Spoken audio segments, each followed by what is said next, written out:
Donc, ces premières rencontres, 21 jours de festival.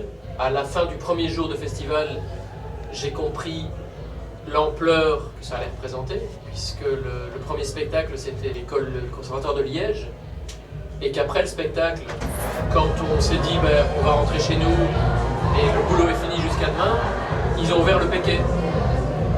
Et donc on a compris qu'en fait on allait être plus ou moins bourré pendant 20 jours, ce qui a été le cas. On a réussi à tenir le coup entre très courte nuit, montage, tournage, boissons, beaucoup de boissons. On a tenu le coup jusqu'à la fin. Et la fin, il y avait une grande soirée arrosée à la sangria. Et le collègue avec qui je tournais ces images a eu le bon goût d'arrêter de filmer. La dernière image des rushs qu'on a, je suis devant une énorme vasque de sangria et je suis en train de servir les gens. Mais oui, pas de souci, je te sers. Et il y a la moitié à côté, je suis complètement bourré.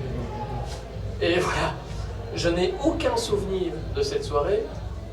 J'ai appris par une amie qui m'a raccompagné que j'avais souillé copieusement sa voiture. Et quand je me suis réveillé, en fait, on n'était pas le lendemain, on était le surlendemain. Je suis revenu aux poches où ils étaient en train de démonter les lumières, les lampions et tout ça, où le régisseur à l'époque a failli tomber de son échelle en me voyant en disant « Ah, bon sang ! T'es toujours en vie ?» Parce qu'en fait, le soir de la dernière, quand mon ami m'a ramené chez moi, il y a eu toute une expédition dans les bois pour me chercher parce que visiblement j'avais disparu et j'ai un petit peu fait un coma éthylique. Ah ouais. Ça m'a donné le surnom de Mister Sangria pendant un petit paquet d'années chez Gisèle, que je salue au passage.